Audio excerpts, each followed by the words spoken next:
دو جملے آج وقت موضوع کو کیونکہ کمپلیٹ کرنا تھا. یہ تو غیرت ناموس ہے. ایک غیرت ہوتی ہے غیرت دینی، یعنی دشمن سارے کام کر رہا ہے.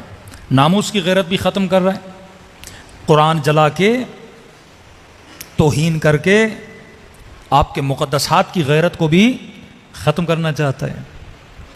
دوسرا علماء کی توہین کر کے، یہ بھی غیرت دینی ہے کہ آپ کے کسی عالم کی توہین ہو آپ کو غیرت آئے. مراجع کی توہین کر کے جوانوں کے وجود سے غیرت کو ختم کرنے کی کوشش کی جا رہی ہے. میں نے 2-3 مجالس میں پڑھا آیت اللہ العظمی قاضی، یہ جو لباس ہے نا امامہ ابا قبا، آغا قاضی کے بیٹے کہتے ہیں جب بابا سوتے تھے تو اپنا امامہ اتار کے اوپر رکھتے تھے اور کبھی اپنے امامے کی طرف پاؤں کر کے نہیں سوئے. جب میں نے پوچھا کہ بابا امامہ آپ کا اپنا ہے پاؤں کر کے کیوں نہیں سو رہے، کہتے ہیں امامہ ہے تو میرا لیکن نسبت حسین سے ہے، نسبت میرے جد رسول خدا سے ہے.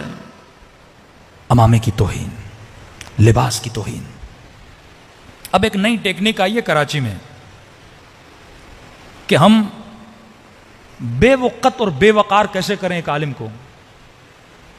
ٹیکنیک کیا اپنائی ہے کہ پہلے سارے جنا کے پالے خطیب ہوتے تھے، اب کراچی کی عوام نے امامے والوں کو سننا شروع کر دیا تو کہ عوامے کی عزت اور وقار کو گرانے کے لیے کیا کرو، کچھ بد اخلاق نااہل کیریکٹر لیس لوگوں کے سروں پہ انہوں نے امامے رکھ دیے تاکہ امامے کی عزت کو خراب کیا جائے. اور ان کیریکٹر لیس لوگوں میں سے کراچی میں کئی ہیں. 2 لوگ ٹی وی پہ اینکر تھے، 2 لوگ، ایک دنیا نیوز پہ تھا ایک سچ نیوز پہ تھا. دونوں نے تقریریں کرنا شروع کر دی ہیں. ایک نے داڑھی بڑی کی ہے، دوسرے نے بال بڑے کیے ہیں. ایک نے امامہ رکھا، ایک نے جناکیب رکھی ہے. اور لباس کا مذاق، امامے کا مذاق، ابا ہے قبا ہے، یہ لباس ہے صاحب الزمان ہے. حلیے بدلنا اس لباس کے، رنگ برنگی چیزیں اس لباس پہ رکھنا تاکہ مذاق اڑایا جائے. یہ بھی ایک طریقہ ہے امامے کے مذاق اڑانے کا کہ آپ ایک بندر کے سر پہ امامہ رکھو. مذاق بندر کا نہیں، مذاق امامے کا ہے. ایک نااہل بندے کے سر پہ امامہ رکھا جائے. پھر رسول کی حدیث یاد آتی ہے، آخری زمانہ آئے گا کہ ممبر پہ بندر بیٹھیں گے، ناچیں گے، اچھلیں گے، کودیں گے اور لوگ مزہ لیں گے. چلو بات یہاں تک ہوتی تو بات کافی تھی، لیکن پھر اسی ممبر پر اب دیکھو، پہلے وہ ذاکر باز، وہ خطیب باز جو علماء اور مراجع کی توہین کرتے تھے، بندہ کہتا تھا چلو مولوی نہیں ہے نا، مولوی دشمنی ہے، اس کو حسد ہے، بغض ہے، جاہل ہے. لیکن اب صاحب امامہ اگر مرجع کی توہین کرے، اس سے بڑا تو کوئی خائن نہیں ہے نا، کہ صاحب الزمان کا لباس پہنے اور امت کے علماء کی توہین کرے. اپنے جوانوں کو کتاب ضرور لے کر دیے، پروٹوکولز آف جوز، یہودیت کے پروٹوکولز، لکھا ہے کہ ہم کس طرح امت محمد میں تفرقہ ڈالتے ہیں. CIA کے پریویس ہیڈ کا انٹرویو پڑھیے، وہ کہتا ہے ہم نے بڑی جنگیں کی مسلمانوں میں، جنگ میں بڑا خرچہ ہے، فائدہ نہیں ہے، اب بہترین طریقہ یہ ہے ان کو آپس میں لڑاؤ، شیعہ سنی آپس میں لڑیں، شیعہ آپس میں لڑیں. تھوڑا پولیٹیکل اویئرنیس اپنے وجود میں لائیے، واقعات اور حالات کو سمجھنے کی کوشش کریے. عراق کے شیعہ، لبنان کے شیعہ، آذربائیجان کے شیعہ، ایران کے شیعہ، 5ویں پاکستان کے شیعہ، انڈیا کے شیعہ، 6 ملک. ان 6 ملکوں میں کسی بھی ملک میں شیعوں میں اتنا جھگڑا اور تفرقہ اور دھڑا بندی نہیں ہے جتنی پاکستان میں. کسی ملک میں نہیں ہے. ایک عجب معاملہ ہے پاکستان کا، کیونکہ انقلاب اسلامی کے بعد سب سے زیادہ پروکسیز یہاں بنی. ڈالر کا زور، ریال کا زور، جتنا ہو سکے دھڑا بندی کرو، کہیں ایسا نہ ہو کہ شیعہ مضبوط ہو جائے. اب اس کو توڑنے کے لیے کیا کرو؟ علماء کو بدنام کرو، نام خراب کرو. اب معاملہ لباس میں ہے. مولویوں کا لباس پہنا کر عالم کو بدنام کرو. ان کی نجی محفلوں میں آپ جائیں گے زبان سے گالی کے علاوہ کوئی لفظ نہیں نکلتا. ان کی نجی زندگی آپ دیکھیں گے تو یہ غیرت دینی ہونی چاہیے. خمینی مدرسے فیضیہ میں کہنے لگے اے اہل قوم تمہاری غیرت کو کیا ہوا ہے کہ امامہ پہن کر دین کی توہین کی جا رہی ہے, کہ اور کچھ نہیں کر سکتے, ان کے سروں سے امامے کیوں نہیں اتارتے؟ یہ لباس ابی عبداللہ الحسین ہے, یہ لباس امام زمانہ ہے. اور ایسے لوگ یہاں بن رہے ہیں اور اہل ولایت دیکھ رہے ہیں. یہ بھی غیرت کی کمی ہے. دینی غیرت جب کم ہو جائے اور وہن عالم وہن مذہب, مولا فرماتے ہیں ہر گناہ کی معافی ہے, توہین مذہب کی معافی نہیں ہے. توہین مذہب کا صرف یہ مطلب نہیں کوئی علم کی توہین کرے, کعبۃ اللہ کی توہین کرے. شعائر اللہ کا مطلب ہر وہ چیز جو معاشرے میں اللہ کے نام کو بلند کرے. علم کو دیکھ کر عباس یاد آتے ہیں, زری کو دیکھ کر حسین یاد آتے ہیں. یہ وہ شعائر ہیں جو سانس نہیں لیتے لیکن زندہ شعائر اللہ علماء ہیں. حدیث العلماء ورثۃ الانبیاء, غیبت امام کے بعد اگر اللہ کی نگاہ میں کسی کی قدر و قیمت ہے علماء ہیں. اور شیعوں کی طاقت مرجعیت ہے.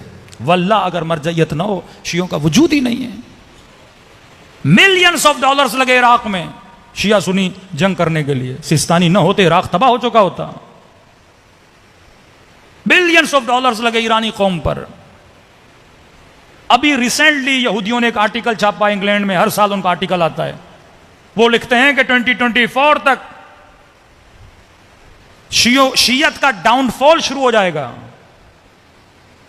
شیعت کا گولڈن ٹائم ختم ہے. ابھی ان کی اپنی کیلکولیشن ہے. ریزن کیا بتاتا ہے کہ 2 ریزن ہیں. سیستانی بھی 80 کو کراس کر چکے ہیں, خامنئی بھی 80 کو کراس کر چکے ہیں, اور ان دونوں کے بعد ہمیں عالم تشیع میں لیڈرشپ نظر نہیں آتی. جیسے یہ 2 جائیں گے شیعہ بکھر جائیں گے, ڈاؤن فال آف شیعہ شروع ہو جائے گا. وہ بھی جانتا ہے کہ شیعت کی طاقت کیا ہے, تبھی ایسے لوگ پیدا کیے جاتے ہیں افسوس سے. اور رہبر معظم کے زخمی ہاتھ کا مذاق اڑایا جائے. بھائی یہ ہاتھ زخمی کہاں ہوا تھا؟ گناہ کرتے وقت یا راہ خدا میں جہاد کرتے ہوئے؟ جمعے کا خطبہ دیتے ہوئے بم بلاسٹ ہوا, اللہ کا نام لیتے ہوئے بم بلاسٹ ہوا تھا, ترویج دین کرتے ہوئے بم بلاسٹ ہوا تھا اور ان کا ہاتھ زخمی ہو گیا. یہ تو بالکل ایسے ہے کہ کراچی میں کوئی بم بلاسٹ ہو, 10 لوگ مر جائیں اور 15-20 لوگ زخمی ہو جائیں اور آپ ان کے گھروں میں جا کے ان کے زخمی ٹانگوں کا مذاق اڑاؤ. یہ تو حرکت بنو امیہ ہے کہ حضرت عباس کے دونوں بازو کٹ گئے اور تو عباس کا مذاق اڑانے لگے. یہ ہاتھ راہ خدا میں زخمی ہوا ہے. تو نے اپنے اعضاء سے کتنی اللہ کی اطاعت کی ہے, تو نے اپنی زبان سے خدا کی کتنی عبادت کی ہے. خدا وہ اعضاء جو راہ خدا میں قربانی دیتے ہیں روز ان پر رحمتوں کو نازل کرتا ہے, اور وہ اعضاء جو اللہ کی نافرمانی کرتے ہیں روز علی اور آل علی کی ان پہ لعنت ہوتی ہے. یہ معاشرے سے غیرت دینی کو ختم کرنے کے لیے 2 لفظ یاد رکھیے, ایک ہوتی ہے لیگل ویلیو, ایک ہوتی ہے مورل ویلیو. اس معاملے کو سمجھیے. جو پولیٹکس کے اسٹوڈنٹ ہیں وہ بہتر ان چیزوں کو سمجھتے ہیں, جنہوں نے سوشل اسٹڈی پڑھی ہے ان کو پتا ہے کہ معاشرے کو کیسے بدلا جاتا ہے. امام خمینی ولی فقیہ بنے نہیں تھے, پر اس سے پہلے ولی فقیہ تھے. لیگلی نہیں بنے تھے لیکن مورلی لوگوں کی نگاہوں میں ولی فقیہ تھے. مورل ویلیو, اور یہ بڑی خطرناک ہوتی ہے. آغا خامنئی لیگلی ولی فقیہ بنے تھے لیکن ایران میں ابھی مورلی نہیں بنے تھے. اور جب موسوی اور احمدی نژاد کی لڑائی شروع ہوئی ایران میں, اس وقت دنیا نے کہا اب خامنئی مورلی بھی ولی فقیہ بن. مورلی کا مطلب کیا کہ آپ کو ایک لیگل ویلیو دی جاتی ہے لیکن مورلی بھی لوگ اس مقام کو اتنا سمجھیں اور آپ کی اطاعت اتنی کریں کہ یہ جب آغا خامنئی نے تقریر کی کہ اے خدا, اے امام زمانہ, یہ حکومت میرے پاس ہے, اب بدن ضعیف ہے, ہاتھ کمزور ہے, مولا اب ملک ہاتھ سے نکلا جا رہا ہے, اب ہمارے پاس آپ کے علاوہ کوئی نہیں ہے. ان کے ان جملوں نے پورے ایران کو روڈوں پہ لایا, اور وہ جتنا فتنہ تھا اس فتنے کو کیا کیا, ختم کیا. دنیا نے کہا نہیں, اب خامنئی مورلی بھی اتنے مضبوط ہو چکے ہیں, اگر یہ کچھ کہیں تو یہ قوم نکلنے کے لیے تیار ہے. آغا سیستانی لیگلی ولی فقی نہیں ہے، بل مورلی علاق میں ایز ولی فقی ہیں. ایک فرمان دیتے ہیں کیونکہ حکومت نے ان کو کوئی عہدہ نہیں دیا، پارلیمنٹ نے ان کو کوئی عہدہ نہیں دیا، لیکن مورلی اخلاقی طور پر عراقی ان کو ایسے مانتے ہیں جیسے ایران میں ایک ولی فقی کی بات کو مانا جاتا ہے. اب یہ دشمن کے لیے بڑا خطرہ ہوتا ہے کہ کوئی بندہ مورلی اتنا مضبوط بن جائے. اب اس کو گرانے کے لیے کیا کیا جاتا ہے؟ طنز کیا جاتا ہے، کیریکٹر پہ حملہ کیا جاتا ہے. کہ پاکستان کے شیعوں میں اگر کوئی بڑا سانحہ رونما ہوا تھا تو وہ 90s میں ہوا، کہ جب آپ کی قیادت کو مورلی ڈاؤن کیا گیا، جس میں ہمارے اپنے استعمال ہوئے اور قیادت کو گرا دیا گیا. اور جب قیادتیں مورلی ڈاؤن اسٹیپ چلی جاتی ہیں پھر قوم کو حق نہیں کہ وہ قیادتوں پہ اعتراض کرے. ایک بڑی سازش ہوئی 1997 میں، جوانوں کو ایک ڈھانچے سے الگ کر دیا گیا. میں نے لاہور میں تقریر کی تھی، آج آخری بار کر رہا ہوں اس موضوع پر، کیونکہ خطیب کے پاس لاؤڈ کے علاوہ کچھ نہیں ہوتا، لاؤڈ ہی ہوتا ہے جس سے وہ عوام کو اویئر کر سکتا ہے. چند آپ کو ہنٹ دے رہا ہوں جس سے آپ سمجھیں، کیونکہ واقعہ جب رونما ہوتا ہے اس وقت بندے کو پتہ نہیں ہوتا کیا ہو رہا ہے.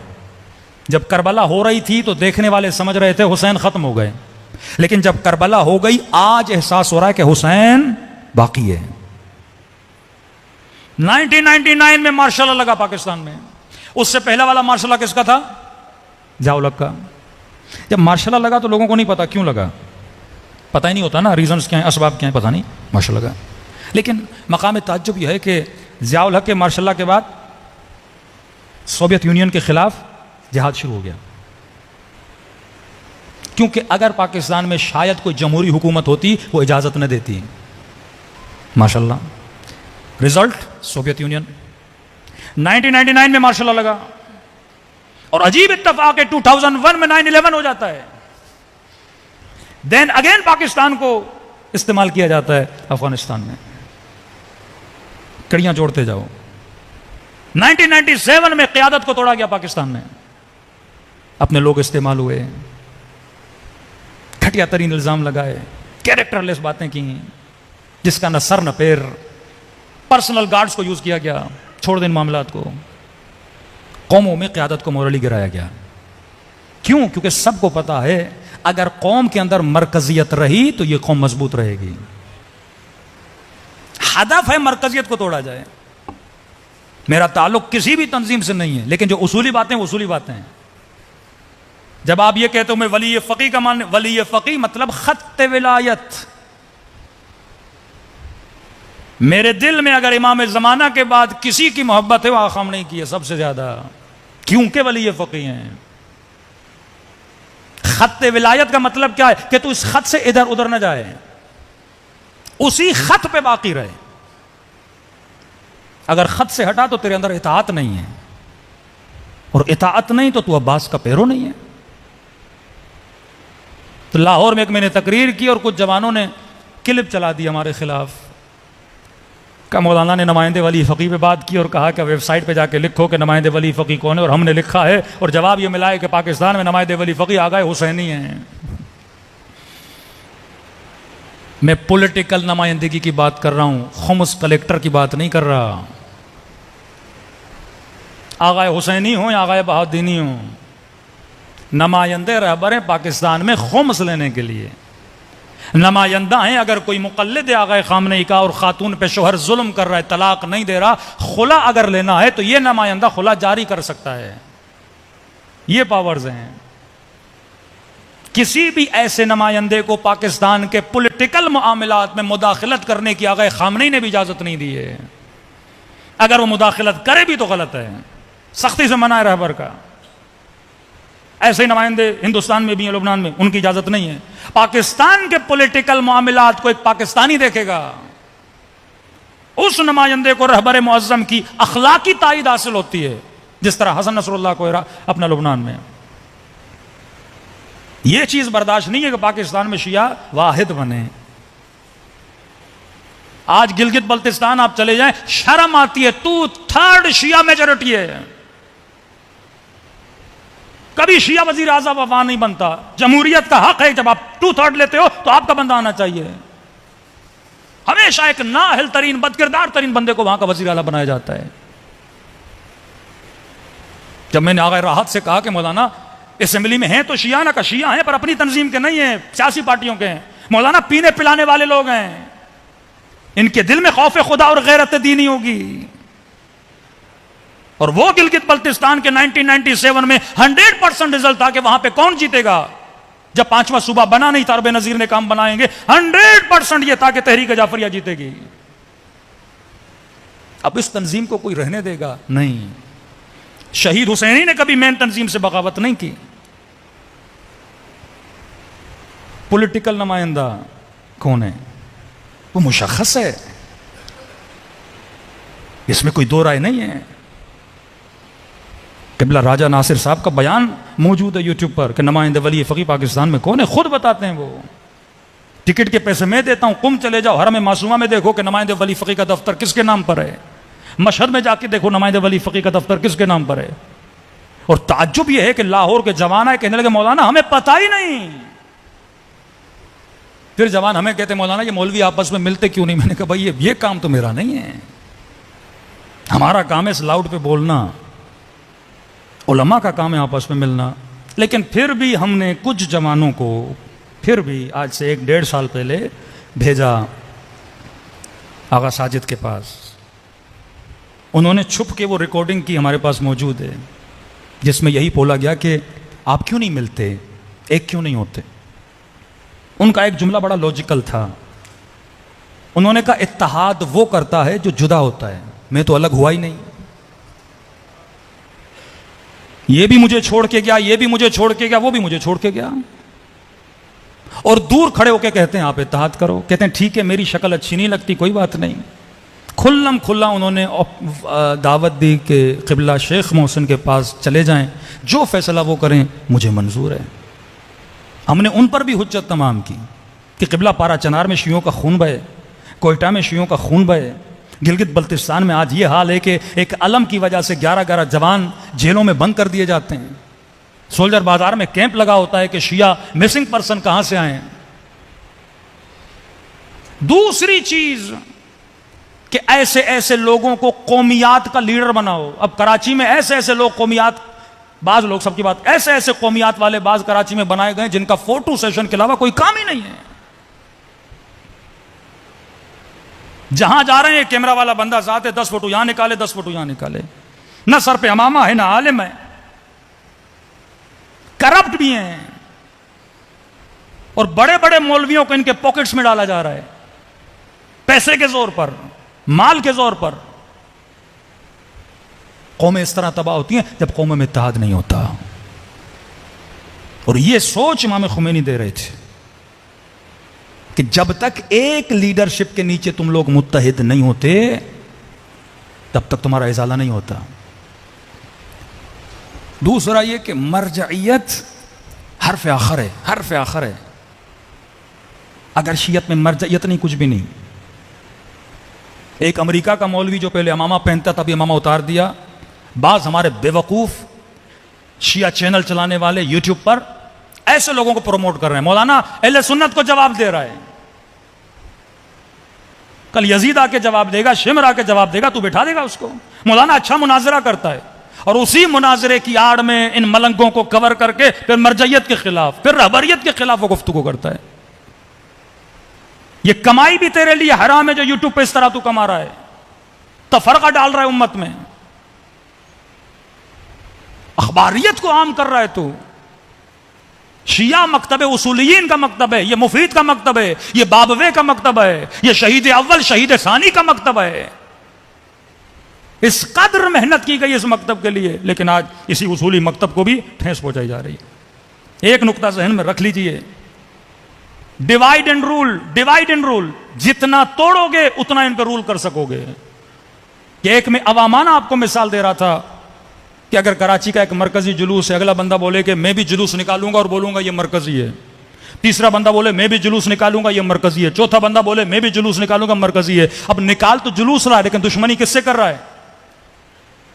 حیثیت ختم کر رہا ہے مرکز کی. آپ جتنے لیڈرز بنتے جاؤ گے کمزور آپ ہوگے، فائدہ دشمن کا ہوگا۔ آج شیعوں کا کوئی کراچی میں معاملہ ہوتا ہے، کس سے بات کی جاتی ہے؟ جب تک پاور کو سینٹرلائز آپ نہیں کرو گے آپ تباہ ہو جاؤ گے۔ یہی حال پولیٹکس میں ہے۔ پاکستان میں جنگ پاور کی جنگ ہے، یا جمہوریت ہو یا مارشاء اللہ ہو۔ عوام کا مسئلہ نہ جمہوریت سے نہ مارشاء اللہ سے، عوام کہتی ہے مجھے روٹی چاہیے، مہنگائی کم ہو جائے، لیکن ان دونوں کے بیچ میں ملک تباہ و برباد ہو جائے گا۔